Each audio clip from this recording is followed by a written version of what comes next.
Os pensamentos giram como um carrossel desgovernado na minha mente, e eu ainda estou sem acreditar. Por que isso está acontecendo comigo? Onde foi que eu errei? Por que logo comigo, que sempre me dediquei tanto, que fiz de tudo para ser o marido presente, o parceiro que apoia? Meu nome é Cláudio Moraes, e neste momento, estou sentado no banco de uma praça. O ar faltando nos meus pulmões. O peito doendo como se tivesse levado um soco. Meus olhos estão fixos na tela do celular, lendo e relendo a mensagem que chegou há poucos minutos, bem no meio da minha caminhada, cedo. A mensagem era curta, anônima e brutalmente direta. Você é um cara legal, não merece passar por isso. E logo abaixo, uma foto. Uma foto que fez meu mundo e cabeça girar. Na foto, minha esposa, Beatriz, sorria, mas não era um sorriso qualquer. Era um sorriso de pura felicidade, de uma intimidade que eu não via direcionada a mim há muito tempo. Ela estava relaxada, com a cabeça levemente inclinada, olhando para o homem à sua frente com uma adoração que me revirou o estômago. Eles estavam em uma cafeteria charmosa, com paredes de tijolinhos e plantas penduradas, a quase 200 quilômetros de onde moramos. Será? Beatriz me disse que estaria em Campinas. Um treinamento de liderança da empresa. Ela disse que seriam 3 dias. Ela era analista de negócios, coordenava equipes em várias cidades num raio de 350 quilômetros, então essas viagens eram parte da rotina. Eu sempre apoiei, claro. Sempre incentivei a carreira dela, o seu crescimento. Ela era ambiciosa e eu admirava isso. Ela partiu ontem de manhã, me deu um beijo rápido, disse que a programação seria intensa e que me ligaria à noite, quando chegasse ao hotel. A desculpa perfeita, agora tudo faz sentido. A foto era a prova irrefutável da mentira. A cafeteria não era em Campinas. Eu conhecia aquele estilo de lugar. Pesquisei rapidamente no Google pelo nome que aparecia discretamente no guardanapo sobre a mesa, Café do Mar. Bingo! Era um lugar famoso em Búzios, no litoral. O exato oposto do centro empresarial de Campinas. Meu coração martelava contra as costelas. Minhas mãos tremiam tanto que quase deixei o celular cair. Olhei novamente para a foto, tentando absorver cada detalhe doloroso. Beatriz usava um vestido florido, um que eu nunca tinha visto. O cabelo dela estava solto, caindo sobre os ombros de um jeito que ela sabia que eu adorava. E o homem? Quem era aquele homem? No começo, não o reconheci. Era um rosto estranho, um cara de uns 40 e poucos anos, bem apessoado, com uma barba bem feita e um sorriso convencido. Ele segurava a mão dela sobre a mesa. A mesma mão onde brilhava a aliança de casamento que eu coloquei em seu dedo 12 anos atrás. Ela nem sequer teve a presteza de retirá-la. 12 anos de uma vida que eu acreditava ser feliz, construída com base no trabalho duro e na confiança. Uma vida que, aparentemente, era uma farsa. Levantei-me do banco, sentindo as pernas bambas. A caminhada matinal estava arruinada, assim como o meu dia, minha semana, talvez a minha vida inteira. Comecei a andar sem rumo pelas ruas do nosso bairro. As casas com seus muros altos, os cachorros latindo nos portões, a correria da manhã. Tudo parecia uma cena de filme, um cenário de uma vida normal que não era mais a minha. Cada passo era uma tortura. Cada imagem me lembrava dela. A padaria onde comprávamos pão fresco aos domingos. A academia onde ela ia com a melhor amiga. A nossa casa, a poucos quarteirões dali, o nosso santuário, agora profanado pela mentira dela. Como ela pôde? Como pôde mentir com tanta facilidade, olhar nos meus olhos, me beijar e depois me virar as costas para encontrar outro homem? As perguntas ecoavam na minha cabeça, mas não havia respostas. Apenas o zumbido da traição, alto e ensurdecedor. O que eu fiz de errado? Trabalhei demais? Sou empreendedor, ralo muito. Não é um império, mas paga nossas contas e nos permite viver com conforto. Eu ralo de segunda a sábado para fazer o negócio girar, mas sempre fiz questão de estar em casa para o jantar, de passar os fins de semana com ela, de planejar nossas viagens de férias. Dei a ela tudo o que podia, uma casa confortável, segurança, carinho, confiança. Confiança?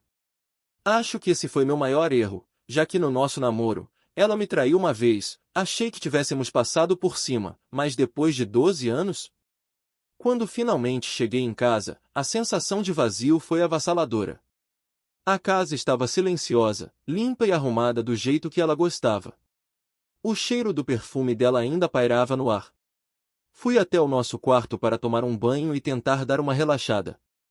Quando cheguei, em cima do criado mudo dela, um bilhete. Meu amor, já estou com saudades. Aproveite esses dias para descansar um pouco, você trabalha demais. Te amo mais que tudo. Beijos, sua Bia. A caligrafia elegante, as palavras carinhosas. Senti uma onda de náusea. Peguei o bilhete e o amassei na mão, com o papel se tornando uma bola de raiva e dor. Decidi que não confrontaria Beatriz pelo telefone. Sabia que isso seria fácil demais para ela. Ela negaria, choraria, me chamaria de louco, diria que a pessoa da foto era outra. Eu precisava de mais provas. Precisava entender a extensão daquela mentira. Precisava saber quem era aquele homem e há quanto tempo isso estava acontecendo. A pessoa que me enviou a foto era meu anjo da guarda ou meu demônio torturador? Após um banho de mais de meia hora, na tentativa de esfriar a cabeça, decidi que iria começar a minha própria investigação. Não sabia nem por onde começar. Olhando para o quarto, vi o computador e fui até ele, o liguei na tentativa de achar alguma coisa, uma conta de e-mail ou algum programa de conversa com o perfil dela, mas sem sucesso. Por intuição ou sorte, pensei em olhar sua fatura de cartão de crédito, e bingo, lá estavam algumas compras anormais. Reservas em hotéis na nossa cidade, cafeterias, restaurantes, todos em locais mais reservados e longe do nosso endereço. Até sexy shop, achei umas 3 ou 4 compras, mas o pior é que nenhum desses produtos foram usados comigo, tenho certeza. Após ver tudo isso, vi que o treinamento em Campinas era uma mentira descarada e muito bem planejada. A raiva começou a substituir a tristeza. Uma raiva fria, cortante. Eu não era mais o marido traído e choroso. Eu era um homem com um objetivo. Precisava de provas concretas e irrefutáveis. Olhei novamente para a foto no meu celular, ampliando o rosto do desgraçado. Havia algo de familiar nele, mas eu não conseguia identificar o que. Vasculhei o perfil de Beatriz nas redes sociais. Mas ela era discreta, então, comecei a olhar o perfil das amigas dela, uma por uma. Horas se passaram. E então, em uma foto de grupo postada por uma amiga, a Carolina, eu o vi. Ele estava no canto da foto, abraçado à sua esposa. O sorriso convencido era o mesmo. A barba, o cabelo. Era ele. E eu o conhecia. Não era um estranho. Era Paulo Vasconcelos. O marido da Carolina, a amiga de academia de Beatriz. Moramos no mesmo bairro. Paulo, o dono de uma empresa de importação de médio porte. Um figurão no meu ramo. Já comprei algumas mercadorias de sua empresa, mas nunca tive um contato muito próximo, eram apenas negócios. Um cara que, nos poucos eventos sociais em que nos encontrávamos, me tratava cordialmente, sempre me perguntando sobre como andavam os negócios e que sempre estava com novidades em sua empresa, me chamando algumas vezes para um cafezinho. Beatriz e Carolina se conheceram na academia do bairro e eram inseparáveis. A amizade delas, as viagens de trabalho dele. Era o álibi perfeito. Uma traição dupla, uma teia de mentiras que envolvia as duas pessoas em quem Beatriz mais confiava no mundo, além de mim, a melhor amiga e o marido dela. Senti meu sangue ferver e gelar ao mesmo tempo. Era um plano sórdido e perfeitamente executado. Enquanto eu pensava que ela estava com Carolina em um café, ela estava com Paulo. Enquanto a pobre da Carolina achava que ele estava em uma feira de negócios em São Paulo, ele estava com Beatriz. Ninguém jamais suspeitaria. Nesse momento, meu celular vibrou. Uma nova mensagem, do mesmo número anônimo. Meu coração deu um salto. Abri a mensagem, com as mãos trêmulas. Era um endereço. O endereço da pousada em Búzios. E uma frase: ela te disse que volta domingo à noite, certo? A feira de negócios dele também termina no domingo. Eles vão voltar juntos. O remetente anônimo sabia de tudo. Sabia da mentira do treinamento, sabia do álibi do Paulo, sabia dos planos deles. Quem quer que fosse, estava me dando as peças do quebra-cabeça, uma a uma. E eu as estava montando. A imagem que se formava era mais feia e monstruosa do que eu poderia imaginar. Minha Beatriz, minha Bia, não era a mulher doce e batalhadora que eu pensava conhecer. Ela era uma mentirosa, uma manipuladora. E eu tinha sido um tolo. Um completo idiota que acreditava em seu amor. Desliguei o computador. A raiva me consumia, mas minha mente estava estranhamente clara. O choque inicial havia passado, dando lugar a uma determinação gélida. Eu não ia chorar. Não ia me desesperar. Eu ia agir. Eles me transformaram em um palhaço, mas o show ainda não tinha acabado. O grande finale seria meu. Passei o resto do dia planejando. Cada passo, cada detalhe. A primeira coisa a fazer era manter a calma. Eu precisava continuar sendo Cláudio de sempre, o marido amoroso e confiante. Quando ela me ligou à noite, como prometido, atendi com a voz mais serena que consegui. Oi, meu amor, como foi a chegada? O hotel é bom? A voz dela soava um pouco distante, com um eco estranho. Provavelmente estava no Viva Voz, com ele ao lado. Oi, querido, foi ótima, mas estou exausta. O dia foi uma loucura, só reunião. O hotel é bom sim, mas o sinal aqui é horrível, como eu te disse. Mal consigo te ouvir. Tranquilo, meu amor, descanse então. Aproveite o treinamento. A gente se fala quando der, te amo.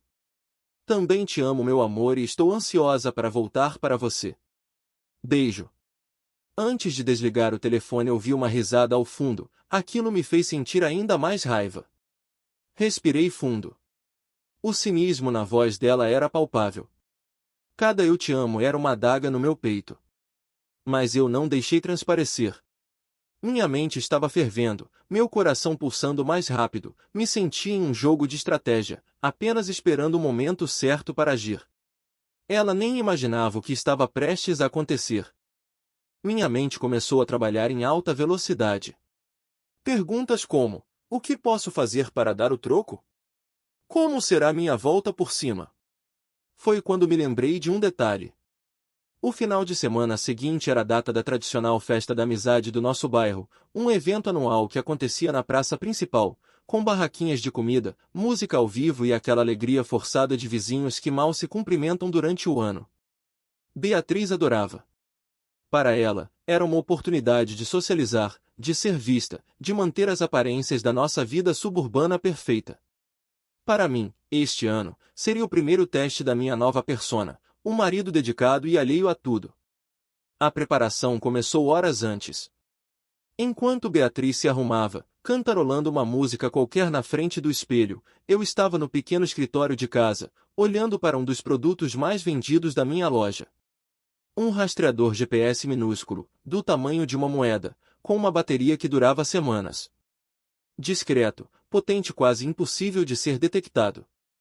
Eu os importava aos montes, vendia como água para pais preocupados com filhos adolescentes ou para donos de carros com medo de roubo. E então a pergunta estalou na minha mente, com uma clareza assustadora: por que não? Peguei uma das unidades da caixa. Era leve, com uma superfície adesiva de alta fixação. O plano se formou instantaneamente. Esperei o momento certo. E ele veio quando Beatriz me chamou do quarto. Cláudio, será que você pode pegar minha bolsa preta? Aquela menor, que está no closet. A voz dela era música para os meus ouvidos, a trilha sonora da minha oportunidade. Fui até o closet, peguei a bolsa de couro que eu mesmo apresenteei no último aniversário. Minhas mãos não tremeram. Com uma calma cirúrgica, abri o forro interno, um pequeno rasgo que eu sabia que existia há meses e que ela nunca se deu ao trabalho de consertar. Deslizei o pequeno dispositivo para dentro, colando-o firmemente na parte interna do couro. Fechei o zíper. Missão cumprida. Levei a bolsa para ela. Ela sorriu, me deu um selinho e disse, obrigada, querido. Você está lindo. Eu sorri de volta, um sorriso que não alcançou meus olhos. O inferno para eles estava nos detalhes. E eu estava apenas começando a espalhá-los. Chegamos à festa e a cena era a de sempre. O cheiro de churrasquinho e milho cozido no ar, a música sertaneja tocando alto demais, as crianças correndo por todo lado. Logo na entrada, imagine com quem encontramos? Isso mesmo, Paulo e Carolina. Paulo me cumprimentou com um aperto de mão e perguntou como andavam os negócios, como sempre. Beatriz e Carolina se abraçaram como as melhores amigas que o mundo pensava que elas eram. Que bom que vieram, disse Carolina. Me saí bem nesse teste de fogo para o meu autocontrole, mas não havia entendido por que Carolina havia dito, que bom que vieram. Enquanto Beatriz e Paulo se socializavam com outros vizinhos e se distanciavam para pegar uma cerveja, trocando olhares que eles julgavam discretos, Carolina se aproximou de mim, segurando minha mão e me levando para um local sem muita iluminação no entorno da praça. Achei estranho aquilo, mas quando chegamos, ela, sem rodeios, disse, não vou mais te enviar mensagens anônimas, queria falar agora pessoalmente.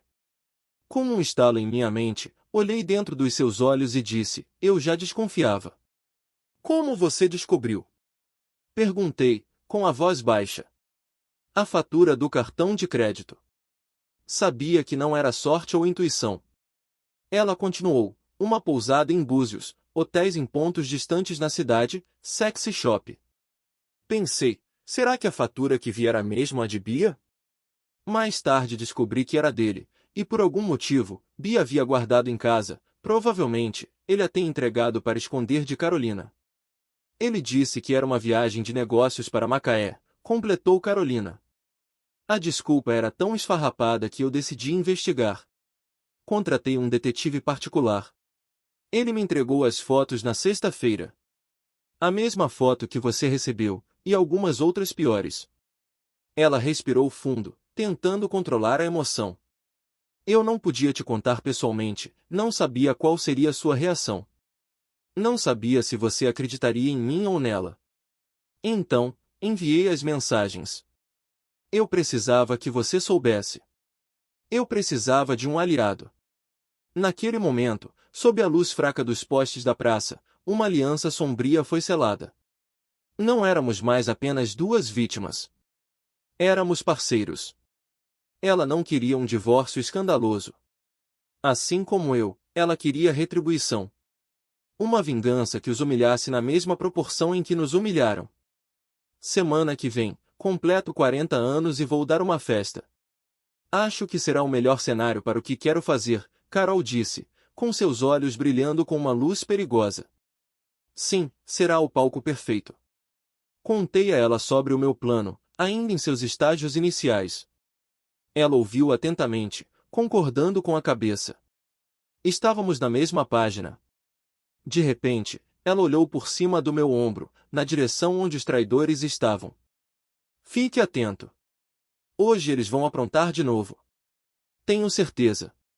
Mal ela terminou de falar, o espetáculo começou, exatamente como ela havia previsto. Voltamos para perto da barraca de bebidas, agindo como se nada tivesse acontecido. Alguns minutos depois, Paulo fez uma careta, levando a mão à cabeça. Nossa, que dor de cabeça terrível. Acho que minha enxaqueca atacou de novo. Carolina, a esposa dedicada, imediatamente se prontificou. Nossa, acho que você irá precisar de ir ao hospital, como aquele dia. Deixa que te levo, meu amor. Não precisa, ele disse, recusando a oferta rápido demais. Você é uma das organizadoras e sair assim seria talvez mal interpretado. Não quero estragar sua noite. Pode deixar que vou lá sozinho. Essa dor aqui, é só aquela injeção mesmo. É rápido. Eu me viro, pego um carro de aplicativo e depois vou para casa descansar. Ele deu um beijo na testa dela, um gesto de carinho completamente falso, e se despediu de nós. Melhoras, cara, eu disse, com a maior sinceridade cínica que consegui reunir. Ele acenou e desapareceu na multidão. Eu e Carolina trocamos um olhar rápido, cúmplice. O primeiro ato estava concluído. Agora, era esperar pelo segundo. E ele não demorou. Cerca de uns 15 minutos depois, o celular de Beatriz tocou. Ela atendeu, fazendo uma expressão de preocupação e profissionalismo. Alô? Sim, sou eu. O quê? O servidor caiu? Mas como assim? Todos os dados de faturamento? Ela andava de um lado para o outro, falando em termos técnicos que eram projetados para nos confundir e impressionar. Entendi. Não, não se preocupe, eu estou a caminho. Resolvo isso. Ela desligou e se virou para mim com um suspiro frustrado. Amor, mil desculpas. Deu um problema enorme na empresa, o servidor principal caiu. Preciso ir para o escritório agora, senão a operação de segunda-feira estará comprometida. Era umas 9 horas da noite quando isso tudo aconteceu. O roteiro era tão previsível que chegava a ser patético. Mesmo assim, eu interpretei meu papel. Que chato, quer que eu te leve? Eu te espero lá o tempo que for preciso. Não. Ela respondeu, enfática. Imagina, querido. Fique aqui, aproveite a festa com nossos amigos. Eu chamo um aplicativo, é mais rápido. Não sei que horas vou sair de lá. Te vejo em casa. Ela me deu um beijo apressado, acenou para Carolina e seguiu o mesmo caminho que Paulo havia tomado, desaparecendo na noite. Assim que ela se foi, peguei meu celular. A adrenalina percorria minhas veias. Abri o aplicativo de rastreamento. O pequeno ponto luminoso que representava minha esposa apareceu no mapa, movendo-se lentamente pela rua principal. Eu observava a tela, em silêncio. O ponto não se dirigia para o centro da cidade, onde ficava o escritório dela. Em vez disso, tomou uma rota secundária, em direção à saída do bairro. O ponto continuou se movendo por cerca de 10 minutos, até que parou. O endereço que aparecia na tela não era de um prédio comercial. Era a fachada inconfundível do Motel Colina, um lugar barato e discreto na beira da rodovia, conhecido por ser o refúgio de amantes e casos secretos. Uma sensação de vitória amarga tomou conta de mim. A prova definitiva. Tão sórdida, tão clichê. Tirei um print da tela, com o endereço e o horário bem visíveis, e enviei para Carolina. Ela olhou a imagem, e uma única lágrima escorreu por seu rosto, uma lágrima de raiva, não de tristeza. Eu assenti, guardando o celular. Não iríamos até lá. Não iríamos fazer um escândalo. Isso estragaria tudo. O nosso momento chegaria, na festa dela, na frente de todos os amigos e familiares que eles enganavam com tanta facilidade. Ficamos na festa por mais 1 hora, para manter as aparências. Conversamos com vizinhos, comemos um pastel, fingimos que estava tudo bem. Carolina era uma atriz ainda melhor do que eu, sorrindo e organizando as coisas, enquanto seu mundo desmoronava por dentro. Finalmente, nos despedimos e eu fui para casa. Sozinho. Cerca de 2 horas depois, Beatriz chegou. Entrou em casa e me viu na sala, assentado no sofá bebendo uma cerveja. Surpresa, disse, achei que já tivesse ido dormir. Oi, amor, eu disse. Nossa, que noite. Estou morta, ela reclamou começando a subir as escadas. Conseguiu resolver o problema? Perguntei, com a voz calma. Sim, nossa, deu um trabalho danado, mas consegui. O sistema está de volta no ar. Vou subir e tomar um banho bem quentinho para acalmar a adrenalina, estou morta de cansada. Pensamentos sórdidos veio em minha mente enquanto ela falava. Quando ela chegou no meio da escada, perguntou, e o Paulo, melhorou? Não sei, não tive mais notícias dele, pensei que tinha perguntado a Carol. Ela disse que não perguntou nada e disse que depois perguntava a ela e terminou de subir para o segundo piso. Ela foi tomar banho, e eu fiquei ali, sentado no sofá, tomando tranquilamente a minha cerveja, na imensidão de pensamentos. Ouvi o som da água caindo no chuveiro. Ela estava se lavando, tentando apagar os vestígios da sua traição. Mas não havia água no mundo que pudesse limpar a sujeira que ela e Paulo haviam criado. Aquele banho não a purificaria. Apenas a prepararia para o batismo de fogo que a aguardava. Olhei para o calendário na parede da cozinha. O dia do aniversário de Carolina estava circulado em vermelho. Faltavam apenas 13 dias. 13 dias para planejar cada detalhe da queda do império de mentiras deles. A contagem regressiva continuava, e a cada segundo que passava, minha certeza se fortalecia. O final seria apoteótico. Os 13 dias que se seguiram foram os mais longos e, paradoxalmente, os mais focados de toda a minha vida. Eu e Carolina nos tornamos uma dupla improvável de estrategistas, movidos por uma mistura tóxica de dor e sede de justiça. Nossos encontros eram clandestinos, em cafés distantes, estacionamentos de supermercado, sempre olhando por cima do ombro. Em casa, eu era o marido exemplar. Ajudava Beatriz a escolher o vestido para a festa, opinava sobre o presente que compraríamos para Carolina, ouvia seus relatos sobre o trabalho estressante. Cada sorriso que eu lhe dava, cada gesto de carinho, era uma peça de teatro, uma facada fria e calculada em sua confiança cega. Eu a estava embalando em uma falsa sensação de segurança, construindo um pedestal bem alto, do qual a queda seria muito mais dolorosa. Carolina, por sua vez, era a mente por trás da nossa investigação.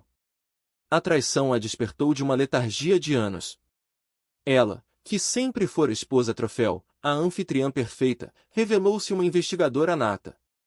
Com a desculpa de organizar os documentos para o imposto de renda, ela passou horas trancada no escritório de Paulo, em casa. E o que ela encontrou foi muito maior e mais sujo do que um simples caso extraconjugal. Paulo não era apenas um adúltero, ele era um criminoso. Carolina começou a me enviar fotos de documentos pelo celular, notas fiscais frias, declarações de importação com valores subfaturados, registros de empresas de fachada em paraísos fiscais. O negócio de importação de Paulo era parcialmente uma farsa. Ele importava uma fração do que declarava, usando o excesso de capital para lavar dinheiro e o pior de tudo, para contrabandear eletrônicos falsificados de altíssima qualidade, que eram vendidos como originais para grandes varejistas. Eu, com a minha loja, era peixe pequeno, mas conhecia o mercado. As peças começaram a se encaixar. As viagens constantes dele, o carrão luxuoso e o padrão de vida que parecia sempre um pouco acima do que a empresa deveria render, agora tudo fazia sentido. E então, veio o golpe que quase me fez perder o controle. Em uma noite, Carolina me mandou a foto de um contrato de consultoria. Um contrato de análise de logística e otimização de rotas de transporte. Um contrato polpudo, com pagamentos mensais feitos para uma empresa de consultoria individual. A assinatura no final do documento era elegante, confiante e inconfundível. Era a assinatura de Beatriz Moraes. Minha esposa não era apenas amante. Ela era uma parceira de negócios do esquema. Suas viagens de trabalho para coordenar equipes eram, na verdade, viagens para supervisionar a logística do esquema criminoso de Paulo. Sua expertise como analista de negócios não estava sendo usada para o bem da sua empresa, mas para otimizar a fraude do seu amante. Aquele treinamento em Campinas que virou um fim de semana em Búzios não foi apenas um encontro romântico, foi provavelmente uma celebração de um negócio bem-sucedido. Ela não estava apenas me traindo, estava usando a liberdade e a confiança que eu lhe dava para cometer crimes. Naquele momento, toda a dor se transformou em um propósito gelado. Minha vingança não seria apenas sobre a humilhação de um caso. Seria sobre a destruição completa de suas vidas, da mesma forma que eles destruíram a minha. Passei a semana seguinte montando a minha obra-prima. Montei um vídeo com tudo, da localização do Motel Colina, a fotos de documentos que os comprometiam. A noite da festa chegou. A casa de Paulo e Carolina estava deslumbrante. Uma decoração impecável, um buffet farto, garçom circulando com espumante. Mais de 100 pessoas, entre amigos, familiares e contatos de negócios de Paulo, estavam ali. Beatriz estava radiante em seu vestido novo, circulando pelo salão, rindo, abraçando as pessoas. Ela e Paulo trocavam olhares cúmplices por cima das taças de champanhe, sentindo-se os reis do mundo, os mais espertos da sala. Eu e Carolina observávamos tudo de longe com nossos corações batendo em um ritmo sincronizado de ansiedade e determinação. O momento chegou por volta das 10 da noite. O DJ diminuiu a música. Carolina, a anfitriã perfeita, subiu em um pequeno palco montado no jardim e pegou o microfone. Todos se viraram para ela. Boa noite a todos. Muito, mas muito obrigada pela presença de cada um de vocês nesta noite tão especial. 40 anos. 40 anos de vida. Estou grata pela presença de todos e peço para que aproveitem a festa. Meu obrigado especial vai para meu companheiro, amado e lindo marido, Paulo. Ela olhou para ele com um sorriso que poderia congelar o inferno. Ele sorriu de volta, orgulhoso, alheio à tempestade que estava prestes a desabar sobre sua cabeça. Para celebrar esta data, eu e nosso grande amigo Cláudio preparamos uma pequena surpresa. Uma homenagem em vídeo, para relembrar alguns momentos felizes. Apaguem as luzes. As luzes do jardim diminuíram, e o telão gigante, que até então passava fotos aleatórias, ficou preto. Um silêncio de expectativa tomou conta do lugar. O vídeo começou. Me lembro de olhar para Paulo sorrindo e abraçando Carolina. Em algum momento, Bia segurou minha mão e elogiou o belo vídeo. Ela disse, ficou lindo meu amor. Então, a música começou a falhar. A imagem congelou com uma foto que havíamos tirado juntos na festa da amizade do ano passado, todos sorridentes. E de repente, a foto do café em Búzios. Um murmúrio percorreu a multidão. Vi o rosto de Beatriz empalidecer. Ela soltou minha mão como se tivesse levado um choque. Paulo, no meio do salão, ficou imóvel, com um sorriso congelado no rosto. A seguir, o mapa do motel. Os extratos do cartão, e por fim, a foto de um beijo bem apaixonado que o detetive havia tirado em um ângulo perfeito. O murmúrio virou um silêncio pesado, constrangedor. As pessoas olhavam para o telão e depois para Beatriz e Paulo, cujos rostos agora exibiam o mais puro pânico. E então, o golpe final. O silêncio absoluto foi quebrado apenas pelo som dos meus cliques no notebook, passando os documentos da fraude. As notas, os registros, a logo da Vasconcelos Comércio Exterior manchada pela palavra fraude, em letras vermelhas. E por fim, o contrato, com a assinatura de Beatriz. O close demorou longos 10 segundos na tela. O vídeo terminou. A tela ficou preta. As luzes se acenderam. Ninguém aplaudiu. O silêncio era tão denso que se podia sentir. Todos os olhos estavam cravados em Paulo e Beatriz, que pareciam duas estátuas de cera derretendo sob o sol. O pai de Paulo, um senhor respeitado na comunidade, olhava para o filho com uma expressão de nojo. Os sócios, os clientes, os amigos, todos testemunharam não apenas a traição, mas a criminalidade. A humilhação era total, pública e irreversível. Carolina se dirigiu ao palco, com o microfone na mão. Sua voz saiu firme, sem um pingo de tremor. A festa acabou. Por favor, saiam. As pessoas não precisaram de um segundo convite. Em menos de 5 minutos, o jardim estava quase vazio. Os garçons pararam de servir, os músicos guardaram seus instrumentos. Restamos apenas eu, Carolina, e os 2 destroços humanos no centro do salão. Beatriz se virou para mim, os olhos arregalados, a boca aberta, mas muda de choque e incredulidade. Após alguns segundos, com lágrimas no rosto, a maquiagem se dissolvendo, quase sem conseguir falar, ela disse, Cláudio, como você pôde? Não houve gritos. Não houve choro. Apenas a minha voz, fria e distante. Acabou Beatriz. Não apenas o nosso casamento. Tudo. Espero que a consultoria para o Paulo tenha valido a pena. Próximo ao palco, Paulo tentou se aproximar de Carolina, balbuciando desculpas. Ela simplesmente lhe deu as costas e entrou em casa, fechando a porta na cara dele.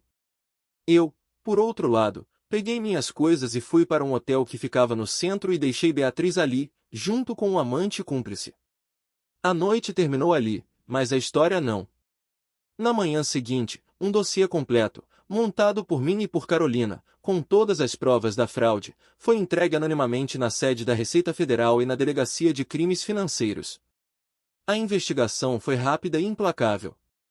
Com as provas que fornecemos, eles não tiveram dificuldade em rastrear as operações e desmantelar todo o esquema. Paulo foi preso uma semana depois, em seu escritório. Perdeu a empresa, os amigos, o respeito da família e a liberdade. Foi condenado por sonegação fiscal, lavagem de dinheiro e formação de quadrilha. Carolina pediu o divórcio, e como parte do acordo, ficou com a casa e uma boa parte dos bens que eram legais. E Beatriz? Esse foi o final surpreendente que nem eu havia previsto em toda a sua extensão. Ela não foi apenas a esposa traidora que perdeu o marido.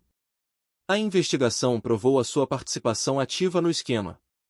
Ela foi indiciada como cúmplice. Perdeu o emprego, a carreira que tanto amava, e acabou pegando uma pena menor, em regime semiaberto, por colaboração. A mulher ambiciosa que sonhava em conquistar o mundo corporativo terminou com uma tornozeleira eletrônica, prestando serviços comunitários. Eu e Carolina nunca nos tornamos um casal. A dor e a vingança que nos uniram eram um alicerce sombrio demais para construir qualquer coisa nova. Nós éramos sobreviventes de uma guerra, não amantes em potencial. Ela se mudou para o sul, para perto da família, para recomeçar. Nos falamos às vezes.